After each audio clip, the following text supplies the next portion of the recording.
no see. I hope everyone has been well the last year and a half. I think that's about as long as it was since I posted my last video.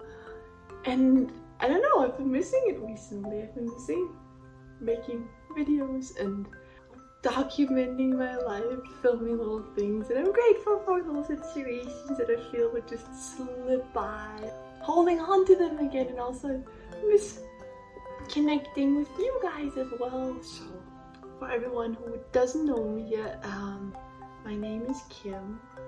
I was born in Germany and I'm currently located in Los Angeles, working as a visual development artist and background painter in the animation industry, at least as much as I can.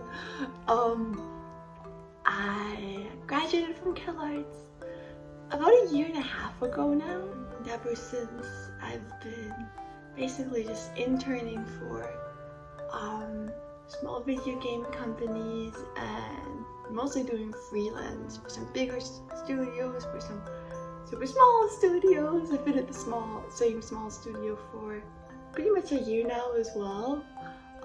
And back in the day, when I was still at CalArts at this animation school, I enjoyed making little videos, like little vlogs and stuff, just showing my life, showing the life of like an artist like me, trying to break into the industry, trying to live their best life, I guess. I wanted to pick that back up. It always gave me a lot of joy. I had a lot of attempts of filming new videos here and there and then just scrapping it again, but it's something that I would like to kind of get back into. Part of the reason why I waited so long to post new videos too was because I was kind of hoping that I could pick up the channel again when basically my career has taken off and I'm working for a big studio and I've made it. I can share my experience in that regard, but it's been a little rough in the animation industry recently, and that has multiple reasons. So that kind of held me back from like reaching out again. I would have liked to re-enter the space of the small community of followers that have grown so far as like a successful artist, sharing my wisdom and experience, someone who's made it and stuff. But yeah, recently it kind of occurred to me with multiple of my close friends having to leave the city because they're not finding a job, and people kind of giving up or altering their dreams and stuff. It has been dawning on me for about a year now that my life might not pan out the way I planned when I was a young girl dreaming of going to America. But also, it's kind of something valuable to learn there. For me, I realized, it took me a while to realize this, but because it's been kind of difficult, because it's been kind of rough, I kind of had to learn some really valuable lessons that I might not have learned if I would have like slipped right into a Disney job as a visual development artist and stuff. Obviously, I'd be super grateful for that, and I would have loved that. But yeah, this is me trying to see the positive in this. I don't know how long I'll be able to stay in the US. I am staying afloat with freelance work, but it's freelance work, which means it's very... One month I might have nothing to do, and another month I might have way too much to do, and now these last 3 months has been kind of too much to do, which I'm grateful for, but it's also a balancing act, which I feel like obviously friends, but in a studio job probably would be more healthy work-life balance, more stable income and stuff. So this is a challenging space to stay creative and connected to why I want to make art and I like drawing. This whole channel from now on I think might just be until I hopefully land a job, or if not, this is probably gonna be a challenge. It's gonna be more about like the lessons learning, how to stay afloat as a freelancer in this super expensive city, and trying to stay positive, right? Starting to find the joy in trying again, trying to find the joy in companionship with other people that are struggling, or learning to be happy for people that do actually manage to get in the industry. Like there's so much to learn there for me and for everybody. And I don't want people who are freshly newly entering into the animation industry, or who want to enter the animation industry, to think this is all just like a giant, scary, miserable place, right? I think there's a lot of joy and magic in this industry, and if anything, this nosedive that we're all taking together hopefully helps me and other artists not take this dream that we get to live for granted. Like, this is still a super privileged position. People get paid to draw and create stories and connect with people and stuff, and people are paid well in the industry, and I don't ever want to take that for granted. So I've been kind of shifting. My mind's just sort of been kind of shifting over the last couple of years, for sure. Like, I'm not sure if people have been around for the time when I was still vlogging at CalArts, but my life there was only work. It was only trying to fill as many hours of my life with only drawing, and if I didn't do that, then I felt like a failure, and couldn't help but compare myself to others. And it was overall, even though I'm super grateful for my time at CalArts, I wasn't taking good care of myself, and I wasn't fully happy.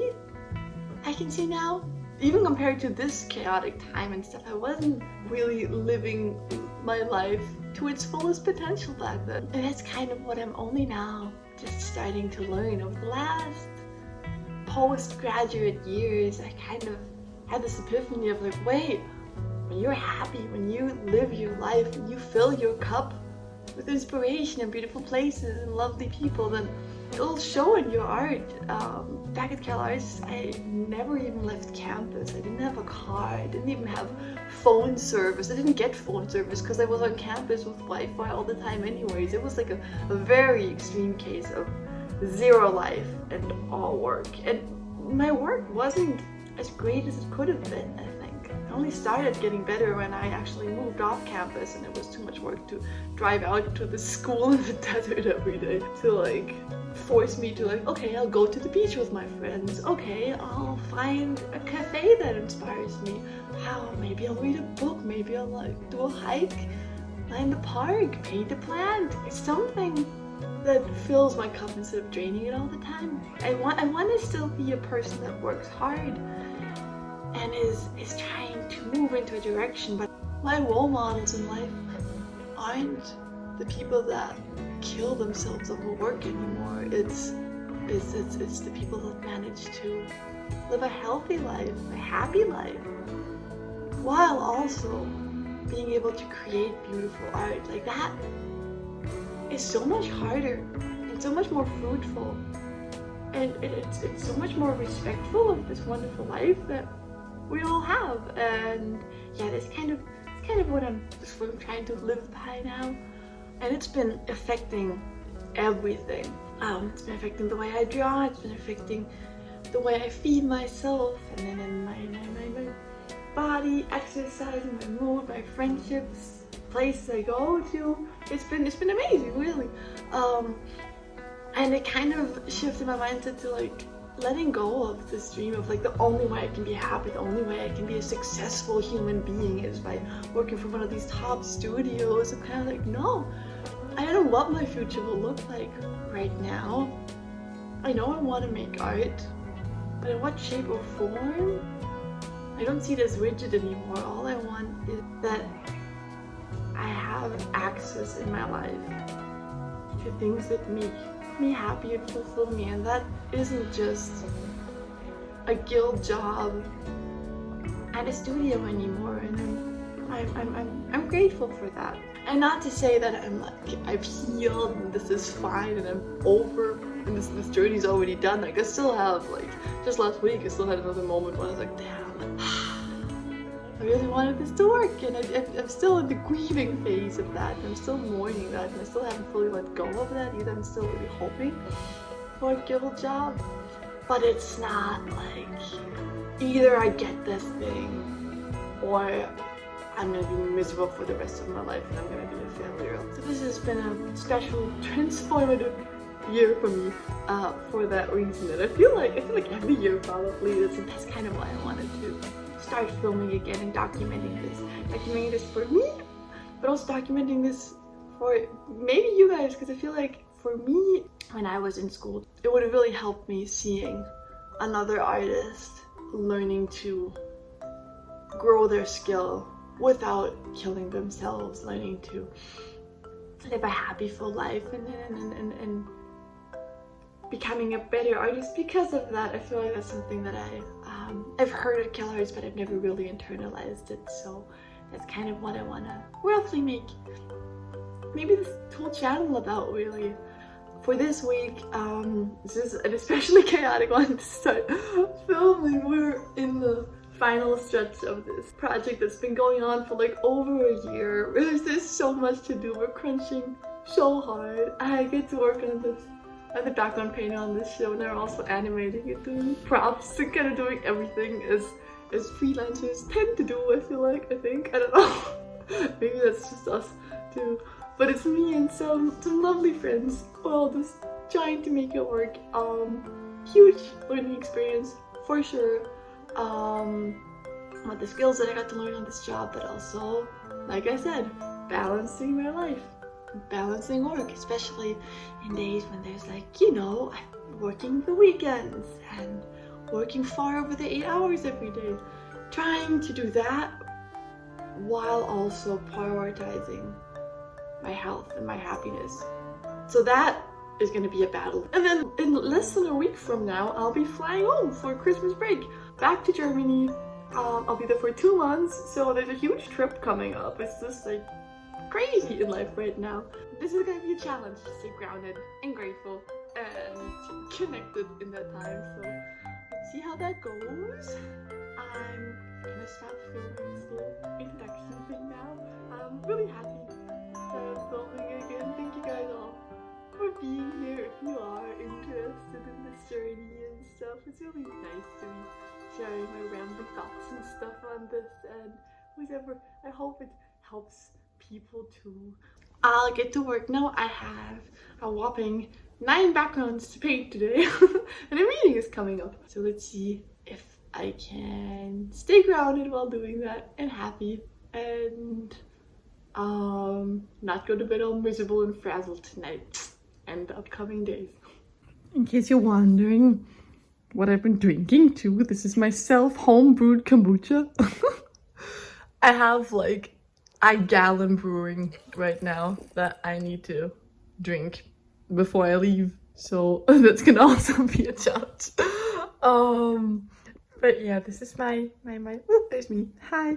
This is my go-to work drink. I try to drink one every day, every other day. This one turned out kind of bad. Usually they're kind of good. So yeah, this is my companion for today. Let's get to it.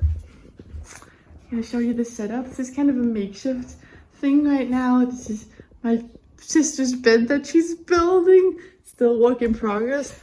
And this is where my sister works. She's out of town right now. And this is my spot.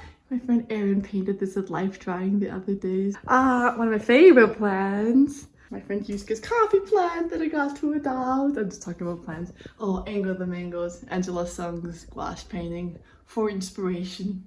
And my workspace. Oh, also very important, my yoga mat. So, what I have been doing, what's been really working for me, such a game changer, is I set a timer, and this might not work for everybody, but I've been hearing it in more and more podcasts, and it really makes a difference. You know how when you get really into work, and you sit there for like 6-7 hours working with no break whatsoever, maybe just to pee, and then you sit down again, you're still in the zone, and it's really great.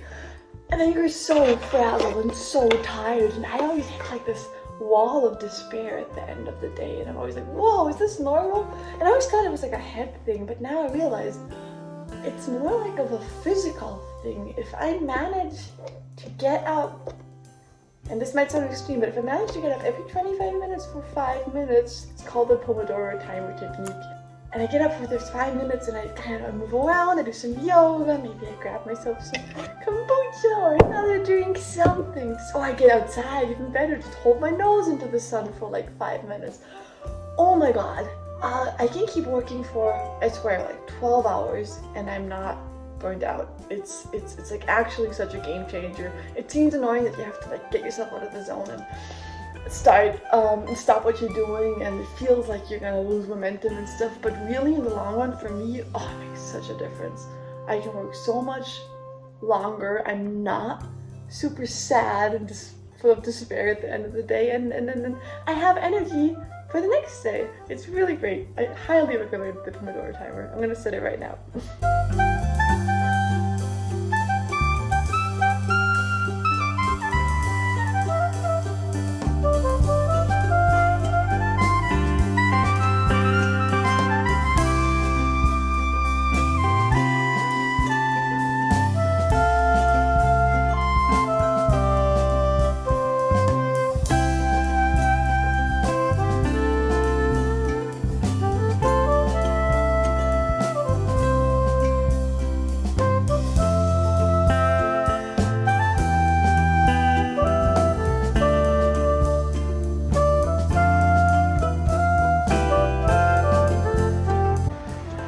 Choice between a coffee and a walk to get some fruit and then maybe a nap. And luckily, I might had enough with work to actually opt for option number 2. Man, it's December and it's so hot. Right now, I keep getting videos from friends and family back home because there's so much snow right now, and here I am. I've been wearing a jacket.